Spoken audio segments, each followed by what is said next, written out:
Morning, it's Rev Trevor. Friends, we're in chapter 18 this morning. In chapter 17, we saw that Jesus revealed himself as not only the king, but the King of Kings. He showed his glory to Peter, James, and John on the Mount of Transfiguration. And here in chapter 18, we're going to find that the disciples come to Jesus and they ask him, Lord, who's going to be the greatest in your kingdom? Verse 1 says, at that time, the disciples came to Jesus and asked, who then, Lord, is the greatest in the kingdom of heaven? Now, I believe Peter, James, and John would have been standing in the front. And especially Peter. Peter would have believed he's going to be the greatest because he walked on the water. Peter's the one that saw the raising of Jairus' daughter. He's also with James and John were on the Mount of Transfiguration. God is the one that revealed to Peter that Jesus is his son. And so in many ways, Peter would have believed he's going to be the greatest. Jesus caught them arguing amongst themselves who was the greatest. Now, many would have believed it would have been Abraham, Isaac, or Jacob, or Moses and Elijah who appeared with Jesus, who would be greatest in the kingdom of heaven. And so we find here Jesus is going to deal with this issue. Now, friends, we can look at the disciples and think, why are they arguing about this? This is a problem in the church today. Many people seek to be the greatest. Many people seek to be the one standing on the stage. They want the places of honor and attention. In leadership, many times, and in the diaconates in churches, many churches have gone through church splits because of people not wanting to serve under others.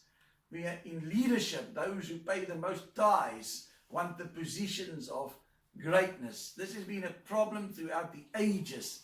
Pride made Satan fall, and pride has made many, many people fall. And so Jesus warns them, and he warns us today. We have to be careful to want positions of greatness. He called a little child to him and placed the child among them and said, truly I tell you, unless you change and become like little children, you will never enter the kingdom of heaven.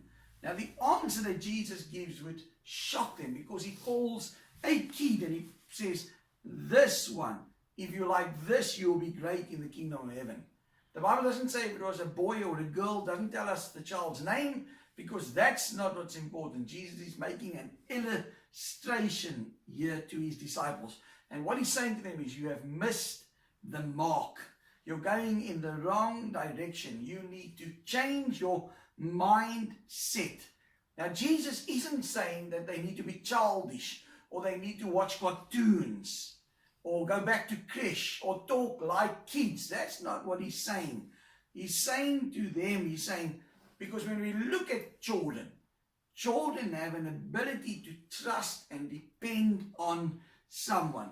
They are eager to learn. When you see a child trusts implicitly in their parents. And Jesus is speaking about childlike faith. A child's not interested if you're a Arminian or what you believe about pre-trib or post-trib.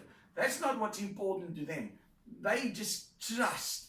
And Jesus is saying to them, you need to have faith like children. Therefore, whoever takes the lowly position of this child is greatest in the kingdom of heaven. His disciples have so much pride in their hearts. And Jesus is saying, you need to be like a child. Jesus is saying to them that those who are greatest in the kingdom of heaven are those who are humble. Humility leads to greatness. Jesus, the second person of the Trinity, came down to earth and he said, I came not to be served, but to serve. And he's saying, if you want to be great, then you need to be like me. You need to learn from me. And they with him, but they missed the mark.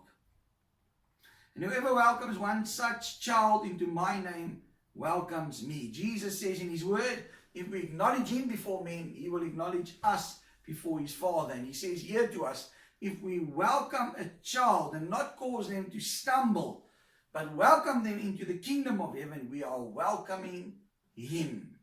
Now this morning, may this word be an encouragement to us, friends, as believers, but may we also heed these words. Because many times Christians and people say children must be seen and not heard. In church, sometimes we give children so little room in the church. We don't want to see them. They need to go to the back.